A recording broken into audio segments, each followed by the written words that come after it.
Bismillah, hari ini kita akan coba muhasabah dari ibadah puasa yang sudah kita jalani. Bismillah, Assalamualaikum warahmatullahi wabarakatuh. Alhamdulillahi rabbil alamin. Wassalatu wassalamu ala rasulillah wa ala alihi wa sahbihi wa man walah amma ba'du. Hari ini sesungguhnya kita patut bersyukur kepada Allah Subhanahu wa taala. Karena hari ini kita masih dikasih nikmat berupa bertemu dengan bulan suci Ramadan. Hari ini kita juga masih dikasih kesempatan untuk melakukan ibadah puasa Ramadan. Pertanyaan besarnya adalah, apakah puasa yang sudah kita lewati beberapa hari lalu ada peningkatan atau tidak? Apakah puasa kita semakin berkualitas atau tidak?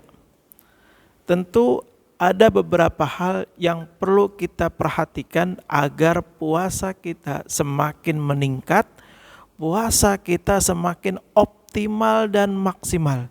Yang pertama, sebagai bahan evaluasi, sebagai bahan muhasabah, yang pertama harus kita lihat adalah puasa yang kita jalani itu adalah puasa yang tidak hanya berhenti pada tidak makan dan tidak minum atau menahan lapar dan haus saja, tapi kita harus kembalikan, yakni puasa dengan tujuan mencapai takwa kepada Allah Subhanahu wa taala.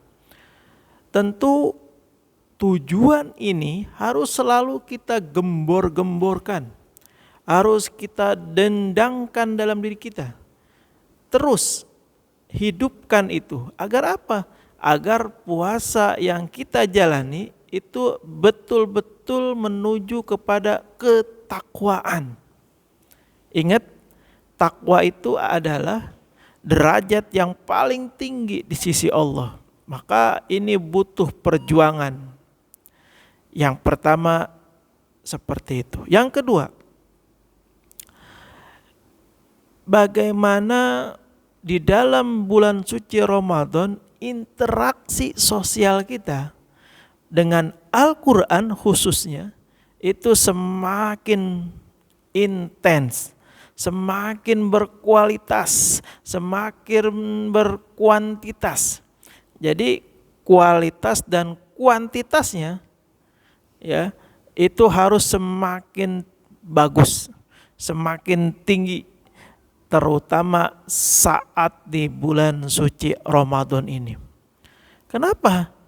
Karena kalau kita di bulan Ramadan, intensitas interaksi kita bersama Al-Quran sama dengan seperti kita di luar bulan Ramadan, maka rugi kita. Maka kita telah menyia-nyiakan nikmat yang Allah beri kepada kita. Na'udzubillah, summa na'udzubillah. Terus yang ketiga, yang dapat kita jadikan muhasabah, apakah puasa kita meningkat atau tidak adalah di bulan suci Ramadan, sedekah dan empati sosial kita itu semakin tinggi dibandingkan dengan di luar bulan suci Ramadan. Berbicara tentang infak sedekah, tentu ini sangat mudah. Kenapa mudah? Karena infak dan sedekah itu tidak ada batas minimum. Tidak ada batasan aturan yang diberikan oleh agama terkait infak dan sedekah ini. Artinya apa? Semua orang mampu melakukan. Tinggal pertanyaannya adalah apakah dia mau atau tidak? Apakah dia siap atau tidak? Apakah dia kuat atau tidak? Kenapa seperti itu? Karena di dalam infak ataupun sodakoh itu boleh berapa saja, boleh bagaimana saja, yang bisa dilakukan monggo dilakukan, silahkan dikerjakan. Kalau dia berbentuk barang, maka itu masuk kategori infak, seperti uang, semen, pasir, pensil, buku, sembako, itu namanya infak. Lalu kalau sedekah apa? Nah ini ya. Kalau sedekah itu lebih mudah lagi. Dalam sebuah hadis dikatakan, tabassumuka fi wajhi akhiha lahu laka shadaqah.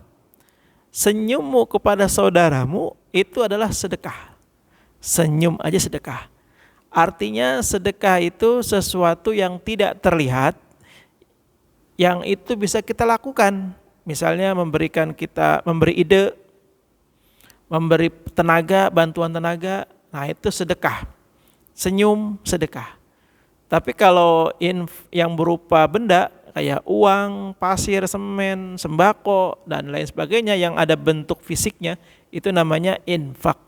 Nah, itu kalau di bulan Ramadan, sedekah, infak dan empati sosial kita harusnya lebih tinggi. Makanya ada yang disebut dengan berbagi di bulan Ramadan dengan istilah iftar on the road, berbagi makanan di jalanan. Yang ini balasannya sangat luar biasa. Mendapatkan pahala orang yang berpuasa. Satu orang ya dapat satu pahala puasa orang tersebut. Tapi bayangkan kalau ada 10, 20, 50, 100. Wow. Semakin banyak pula pahalanya. Nah, hendaknya di dalam bulan Ramadan empati sosial kita harus lebih tinggi dibandingkan dengan di luar Ramadan. Demikian, mudah-mudahan bermanfaat. Hadanallahu wa iyyakum ajmain. Assalamualaikum warahmatullahi wabarakatuh.